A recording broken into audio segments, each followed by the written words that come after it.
Baik, Assalamualaikum warahmatullahi wabarakatuh. Sampai datang di Bimbel SSC Jember dalam KBM Online. Kita ketemu lagi di kelas 7 SMP untuk materi suhu dan perubahannya. Untuk mempersingkat, baik, kita akan memulai dengan beberapa soal berikut. Berikut ada dua soal yang berkaitan tentang suhu dan perubahannya. Yang pertama, keadaan panas atau dinginnya suatu benda itu disebut apa? Ada beberapa jawaban di situ, apakah itu kalor, apakah itu suhu, apakah itu derajat, dan apakah itu Celcius. Jadi di sini untuk materi yang suhu dan perubahannya, jadi kita harus tahu dulu suhu itu apa sih gitu ya. Jadi suhu ini adalah derajat. Nah, derajat atau tingkatan. Tingkatan panas dan dinginnya suatu benda ya. Nah, jadi benda itu tidak selalu panas. Benda itu juga bisa dinyatakan dengan dingin. Contohnya kalau benda dingin itu benda-benda yang ada di lemari es gitu ya. Nah, jadi dengan tahu seperti ini kita akan tahu gitu loh, suhu itu apa. Nah, kalau kalor itu apa Mas? Jadi kalau kalor di sini sebagai tambahan, kalor itu apa sih? Jadi beda dengan suhu. Kalau kalor itu perpindahan energi. Nah, jadi di sini bentuk energi yang berpindah. Energi yang berpindah dari benda bersuhu tinggi, nah bersuhu tinggi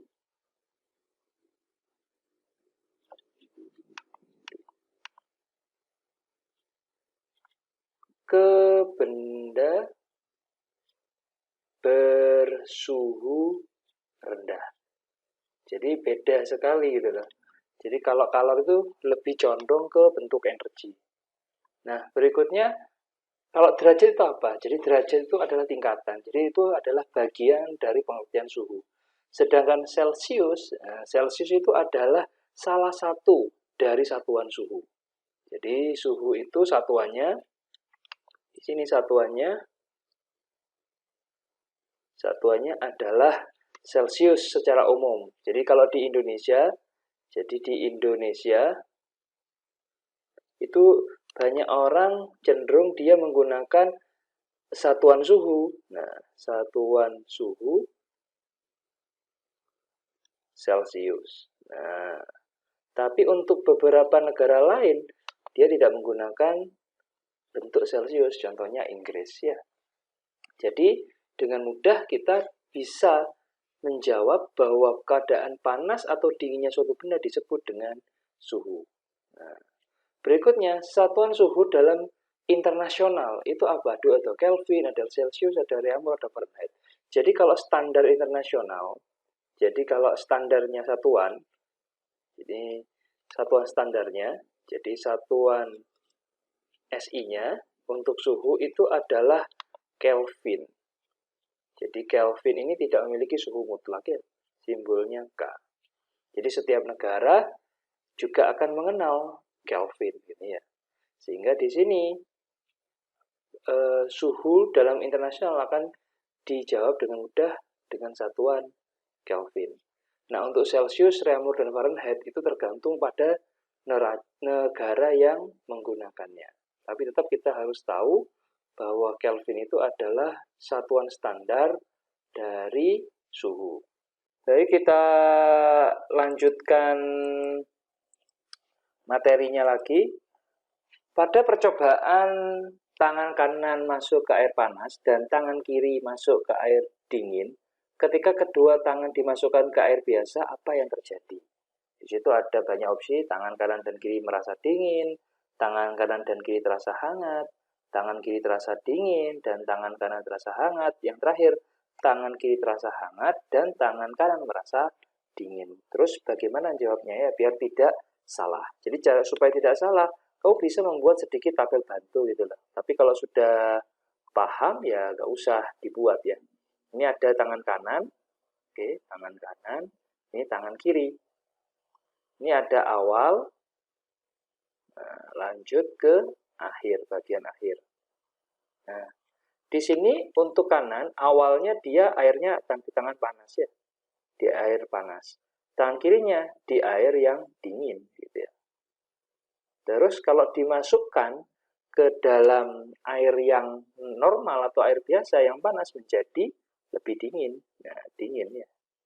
Nah, sedangkan yang kiri akan menjadi lebih hangat ya. Nah, bisa dipraktekkan di rumah.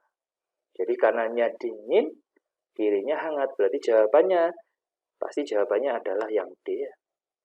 Nah, di sini ini menunjukkan bahwa tangan itu tidak bisa secara tepat mengukur suhu secara jelas gitu loh.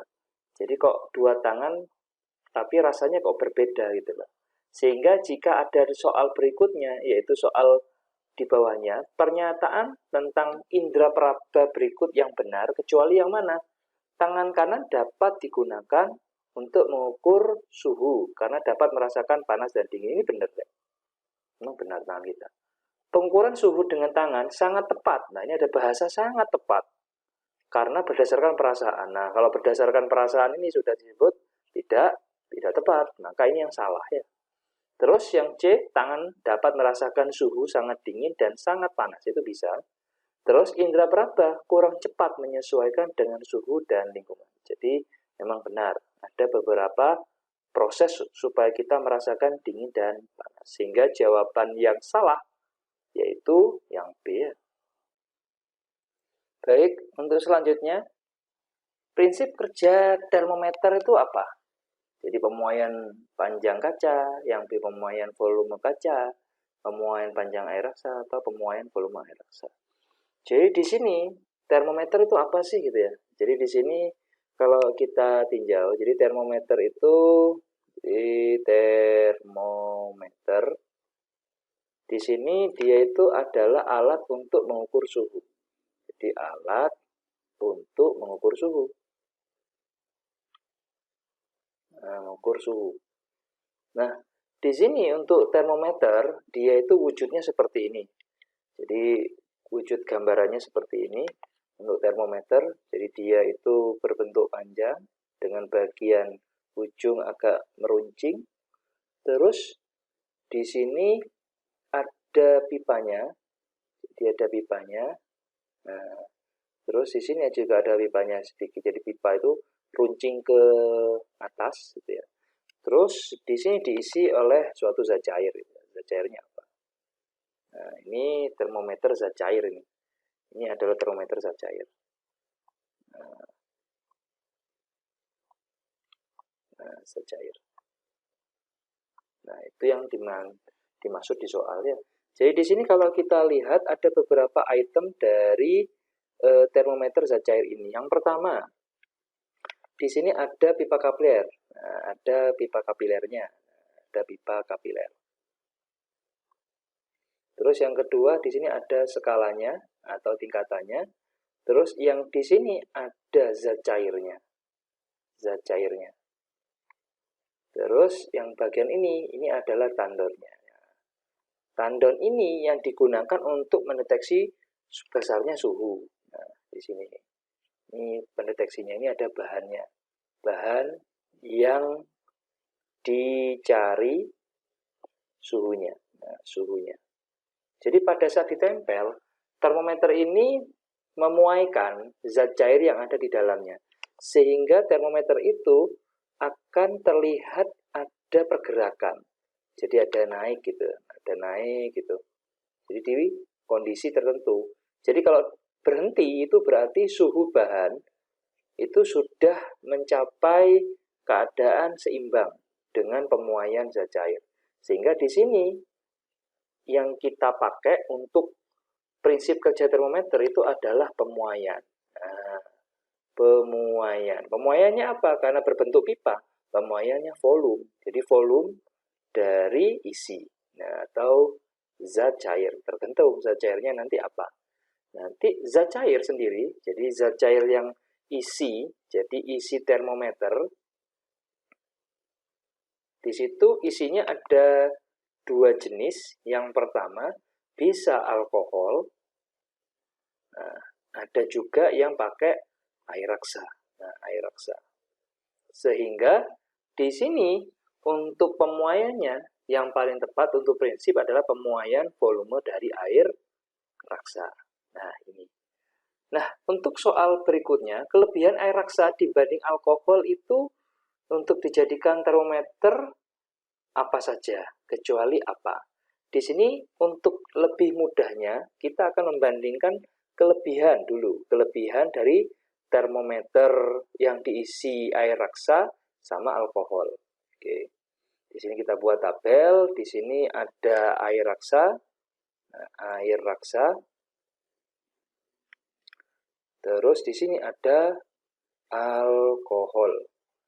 Jadi di sini dibuat dalam bentuk tabel perbandingan. Nah, kita akan membahas dari kelebihannya dulu. Kelebihan. Kelebihan air raksa yang pertama, di sini berwarna mengkilat ya. Jadi warnanya mengkilat. Ini. Yang pertama warna mengkilat.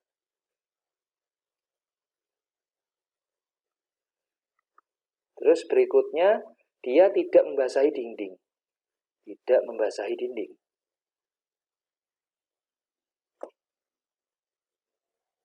Terus berikutnya jangkauannya lebar. Jadi suhu yang diukur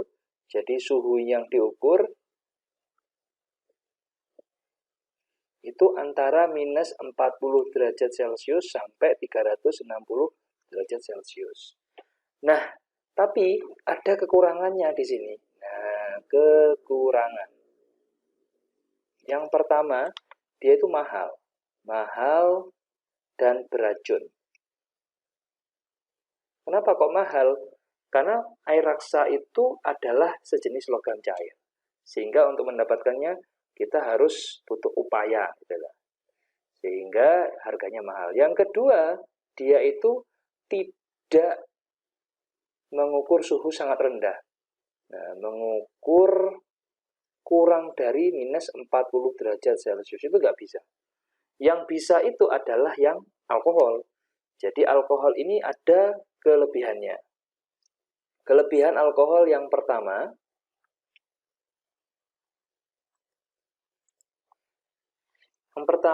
alkohol itu dia mampu mengukur suhu yang sangat rendah. Jadi dapat mengukur suhu rendah sampai di situ minus 130 kemungkinan derajat Celcius ya. Terus yang kedua, alkohol itu harganya murah. Nah, harga murah. Terus yang ketiga, teliti. Nah, sangat teliti di ya skala kecil. Tidak lebar seperti miliknya raksa. Namun di sini ada kekurangannya juga, Jadi kekurangan di sini yang pertama dia itu membasahi dinding. Nah, ini membasahi dindingnya. Terus yang berikutnya, alkohol itu tidak dapat mengukur suhu yang tinggi. Tidak dapat mengukur suhu di atas lebih dari 76 derajat Celcius. Sehingga dari sini kita dapat menentukan jadi kelebihan alkohol yang salah yang mana gitu ya. Yang pertama dapat digunakan mengukur suhu di bawah. Ini tidak bisa ya, alkohol tidak mampu. Jadi Ini yang bukan kelebihan, itu kekurangannya. Nah ini ya, sehingga kekurangannya itu bisa diminimalisir menggunakan alkohol. Yang berikutnya, warna mengkilap itu benar, terus tidak membasahi dinding kaca itu benar, dapat menyesuaikan suhu sekitarnya itu benar, karena dia sangat respon terhadap suhu. Baik, untuk selanjutnya, perbandingan skala termometer berikut yang benar yang mana? Di situ ada A, B, C, itu membandingkan antara Celsius Reaumur, Celsius Fahrenheit, nah, dan sebagainya ya. Terus yang berikutnya, yang digunakan untuk titik tetap atas termometer Fahrenheit itu apa? Di situ banyak opsinya ya. Nah, di sini kita akan menjelaskan bagaimana konversi satuan dari skala termometer ya. Jadi di sini kita bahas konversi skala. Jadi skala termometer.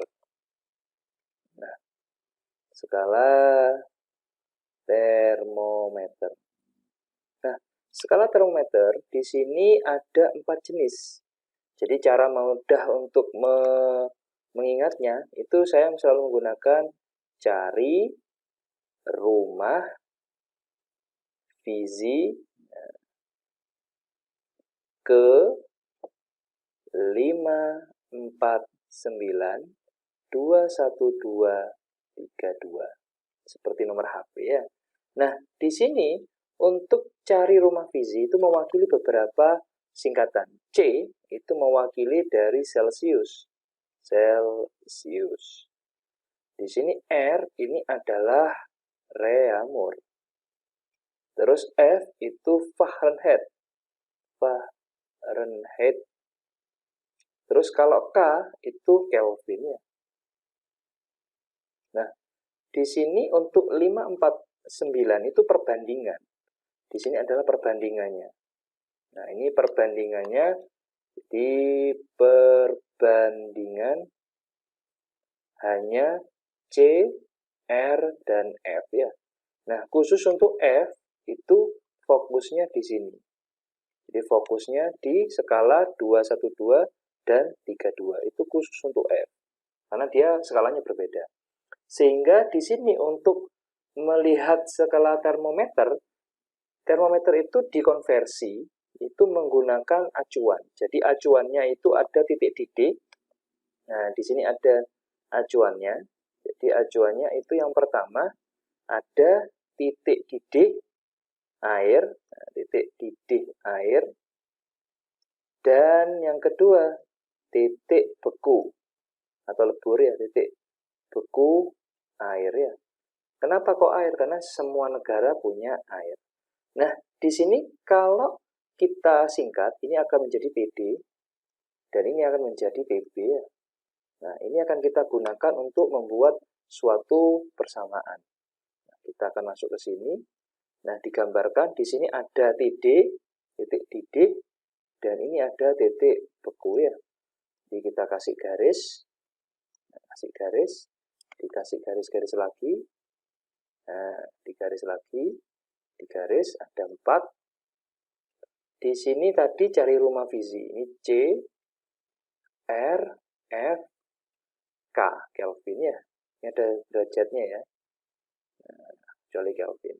Nah, di sini perbandingannya yaitu ini 5, 4, 9. Jadi 5, 4, 9. Terus berikutnya balik lagi ini 5.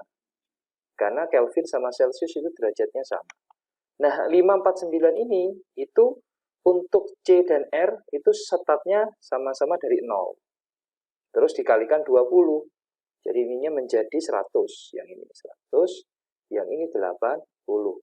Karena Fahrenheit beda sendiri, tak ganti 212, 2, dan 32. Nah, untuk Kelvin itu memang harus menghafalkannya. Titik bekunya itu adalah 273. Kalau titik didihnya 373 ya. Sehingga kalau kita lihat untuk soal yang skala perbandingannya, jadi perbandingan antara Celsius sama Reaumur, jadi di sini perbandingannya bagaimana? Apakah 4:5 gitu ya? Jadi sebenarnya itu asalnya dari cara cepat. Jadi caranya dari sini, dari konversi. Jadi metode konversi. Metode konversi. Jadi metode konversi itu ada yang di sekolah itu berbentuk panjang itu ya. Ini kita buat lebih pendek. Jadi dengan bahasa atas dikurangi bawah dibagi tengah-tengah. Jadi suhu yang dilihat ya, dikurangi bawah. Itu cara menghafalkan konversi satuan. Ini asalnya dari mana sih Mas itu ya? Jadi asalnya dari rumus yang model panjang seperti ini. Jadi di sini ada titik didih termometer 1 yang atas dikurangi titik bawah termometer 1 dibagi titik yang ditunjuk termometer 1 dikurangi titik bawah termometer 1 akan sama dengan titik didih termometer 2 dikurangi titik beku termometer 2 dibagi titik yang ditunjuk di termometer 2 dan titik bekunya termometer 2. Karena sangat panjang, nah saya menggunakan atas kurangi bawah, tengah-tengah kurangi bawah. Kita akan mencoba untuk menjawabnya. Untuk yang soal di atas ya, C dan R. Jadi kalau C dan R itu bagaimana? Ini soalnya di sini ya. Di soal yang pertama, kita akan membandingkan C sama R. Jadi bandingkan saja di sini. Ini C, ini R ya. Jadi C di situ skalanya berapa? 100. Kalau dasarnya 0. Di sini 80, ininya 0 juga. Sehingga kalau ini dikonversikan, sehingga atas kurangi bawah, jadi 100 dikurangi 0, untuk Celsius dikurangi 0, tengah-tengah ya. Di sini 80 dikurangi 0, preamur dikurangi 0. Sehingga di sini akan dapat 100 per C sama dengan 80 per R. Kamu coret dah di sini. Kelar. Ini sama-sama dibagi 20, ininya 4, ininya 5. Sehingga di situ kalau dikalikan silang R per C, nah, jadi R per C, jadi kalau dikalikan silang C dikalikan 4 sama dengan 5 dikalikan R. Sehingga C dibagi R itu sama dengan 5 per 4 ya. Oh ternyata tidak, yang ini kurang tepat ya. Kurang tepat. Berikutnya yang B. Coba soal yang berikutnya. Antara C dan F. Coba C dan F. Sama dengan metode sama. Ini tak batasi dulu. Biar enak dalam menjawab. Di sini C sama F. Baik. Di sini dengan metode yang sama. C, ini 100, ini 0, dan Fahrenheit. Nah, Fahrenheit itu dia dari 212 dan ini 32. Atas kurangi bawah ya, Rek. Jadi 100 dikurangi 0, C dikurangi 0 akan sama dengan 212 min 32 dibagi Fahrenheit minus 32. Jadi kalau ini dikurangi ini menjadi 100 per C sama dengan 180 per F minus 32. Sehingga kalau ini dicoret ininya sama-sama dibagi 20, ininya 9, ininya 5 ya. Sehingga kalau dibalik jadinya nanti menjadi F min 32 per C itu sama dengan, dipindah sini ya, 9 per 5. Jadi kalau dibalik, jadi tinggal dibalik.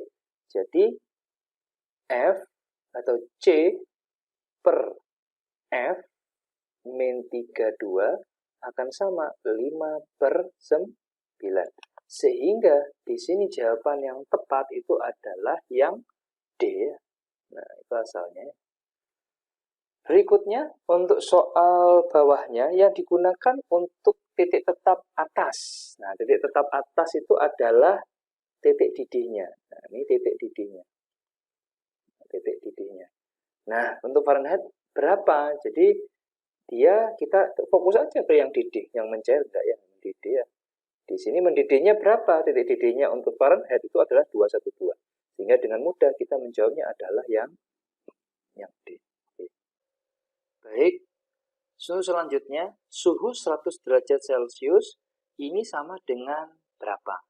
Jadi di sini kalau kita menjawab, jadi ini tinggal adik-adik ingat-ingat kembali 100 derajat Celcius ini dari konversi suhu ya. Jadi konversi suhu.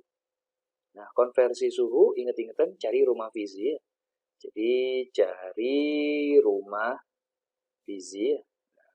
Fizi ke 549,21232 ya. Nah, kalau kita bandingkan di sini, nah ini adalah titik didihnya, ini adalah titik bekunya, ini 100, ini 0 untuk Celcius. Berikutnya untuk rumah R, Reaumur itu 80 dan ini 0 ya. Untuk Fahrenheit Fizi itu 212 dan 32. Dan terakhir untuk Kelvin. Kelvin itu di sini 273, di sini 373. Untuk di soal itu mintanya yang titik didih 100. Sehingga kalau 100 maka jawaban yang tepat adalah ini salah Reaumur. Nah, ini benar. Nah, 273 tidak rendahnya ini salah. Dan Kelvinnya ini salah. Sehingga jawaban yang tepat itu adalah yang B. Baik, selanjutnya ada soal tambahan.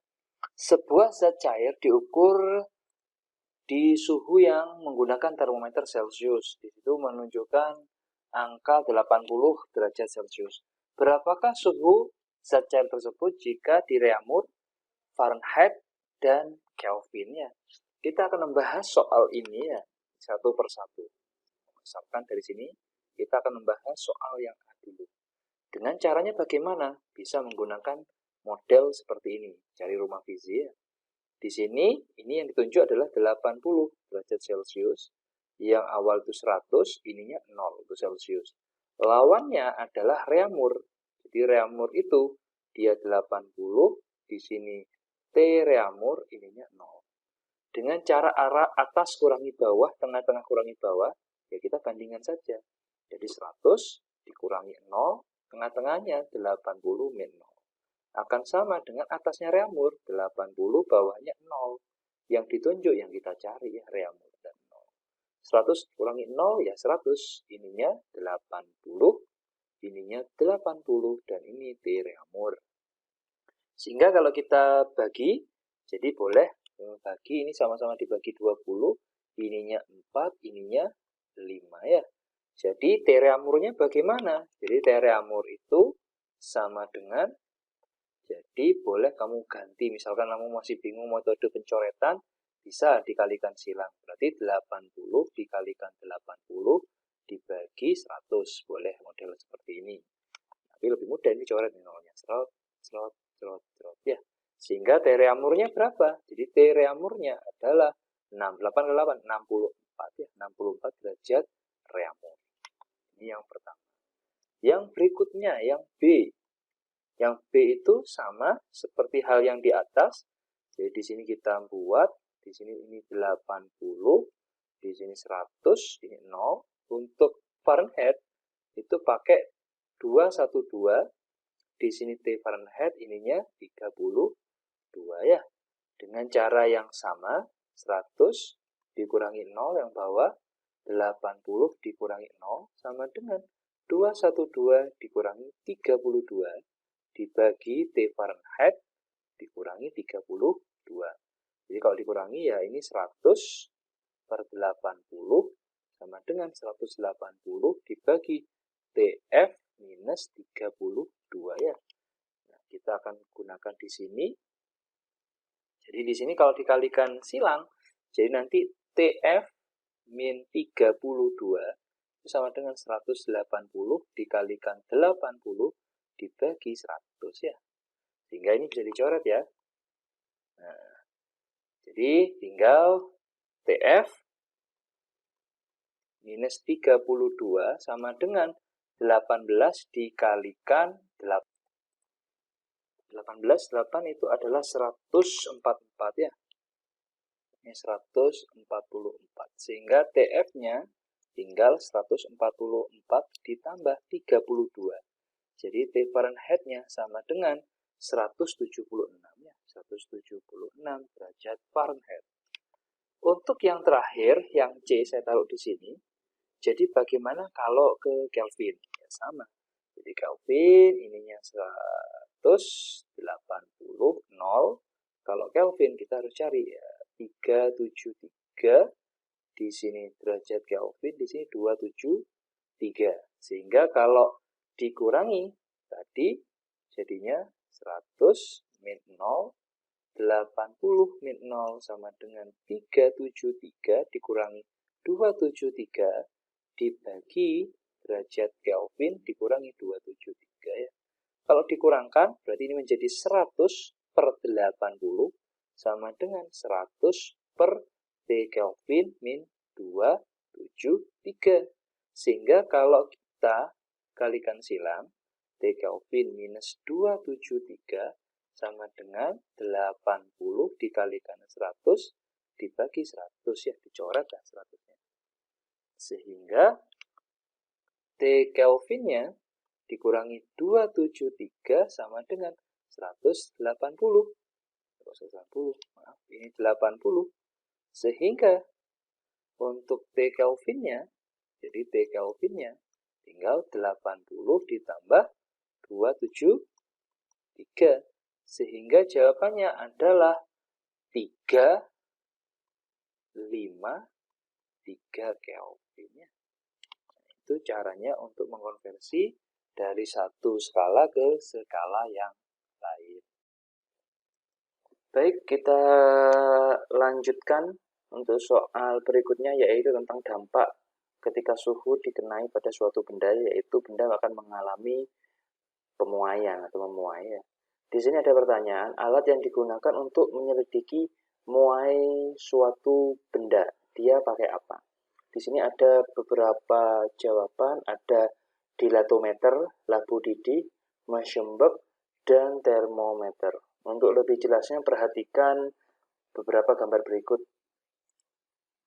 Baik, ini adalah beberapa gambar yang dikaitkan dengan jawaban. Nah, untuk bagian seperti ini, jadi dilatometer itu yang mana itu ya, dilatometer. Jadi dilatometer itu yang ditunjukkan di gambar yang sebelah sini. Lihat kursornya, ini yang disebut dengan dilatometer. Sini. Ini disebut dilatometer. Nah, dilatometer yang ini, jadi dilatometer ini digunakan untuk mendeteksi pemuaian volume pada zat cair. Jadi ini pemuaian volume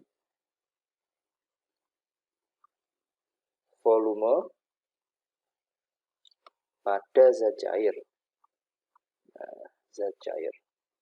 Nah, terus yang berikutnya, berarti kalau dilatometer, apakah dia adalah muai panjang? Bukan, karena dia volume. Jadi di sini bukan.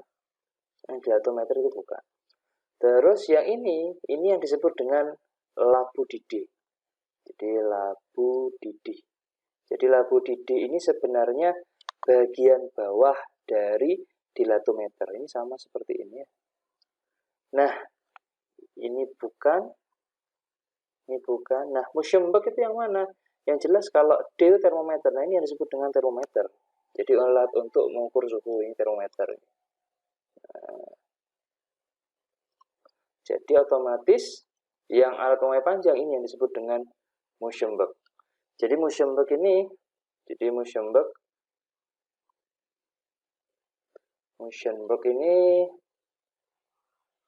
alat yang digunakan untuk muai panjang pada logam ya. Jadi muai panjang pada zat padat ya. Zat padat. Nah, kalau kita lihat di sini Measurement dia menggunakan 3 logam dengan ukuran sama, ukurannya sama, panjangnya sama. Semuanya sama, hanya jenisnya beda, logamnya bermacam-macam. ukurannya sama. Nah, terus dia dibakar gitu lah dengan pembakar spiritus ini. Nah, ketika dibakar, ternyata logam-logam ini mengalami pemuaian. Nah, pemuaian itu apa sih? Boleh tulis di sini pemuaian itu. Jadi, pemuaian itu adalah perubahan ukuran. Perubahan ukuran. Nah, ukuran di sini bisa panjang, bisa luas, bisa juga volume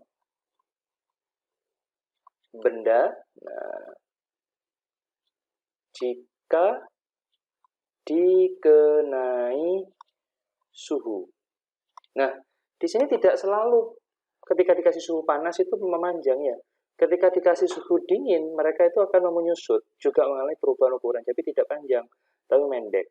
Nah, supaya tidak memanjang kiri dan kanan, maka sebagian ini dia kasih dengan skrup gitu loh, sehingga dia hanya mendorong jarum petunjuk. Nah, dari jarum penunjuk ini menunjukkan nanti setiap logam memiliki panjang beda-beda. Nah, panjang beda-beda. Sehingga nanti untuk pemuaiannya nanti dipengaruhi oleh koefisien muai. Jadi di sini kesimpulannya nanti dari Moschenberg itu. Nah, ditemukanlah persamaan. Jadi hasilnya dari Moschenberg ini nanti persamaannya didapat pertambahan panjang itu sama dengan panjang mula-mula dikalikan koefisien muai dikalikan perubahan suhu. Ini hasil dari praktikum Moschenberg ya. Jadi jawaban yang tepat adalah yang C. Soal selanjutnya, di bawah ini yang dapat mengalami pemuaian panjang. Berarti kalau yang memiliki pemuaian panjang, pemuaian panjang hanya dimiliki oleh zat padat ya. Nah, ya.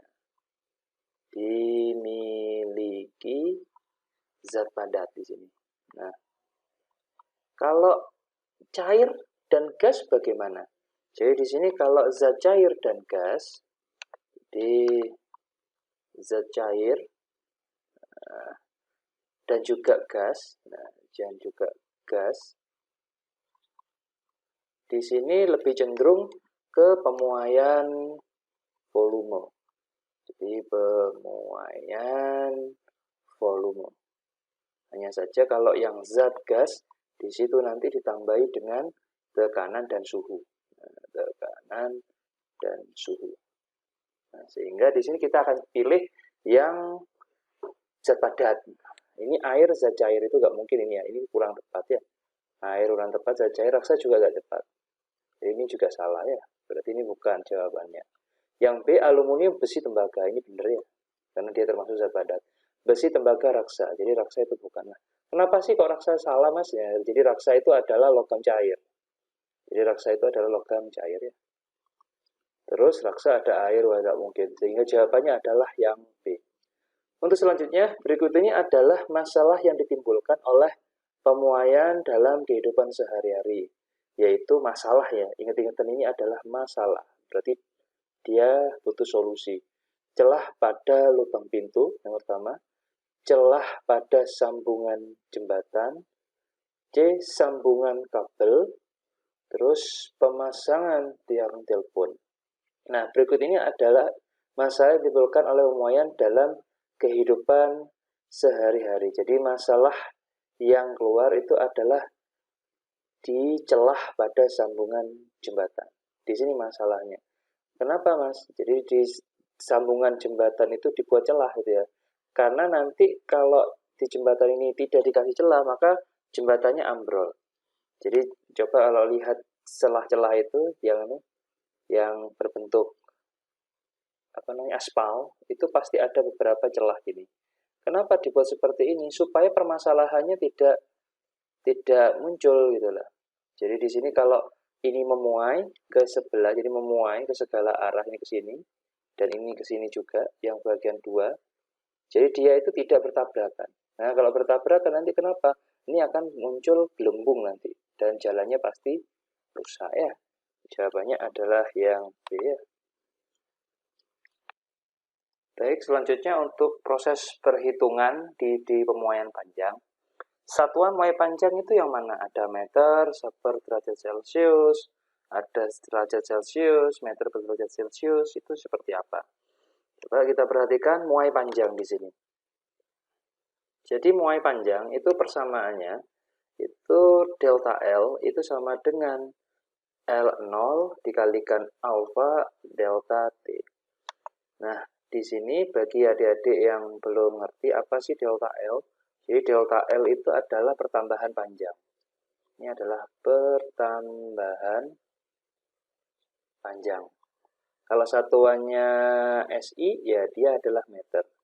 Terus L0 itu adalah panjang awal. Ini satuannya meter.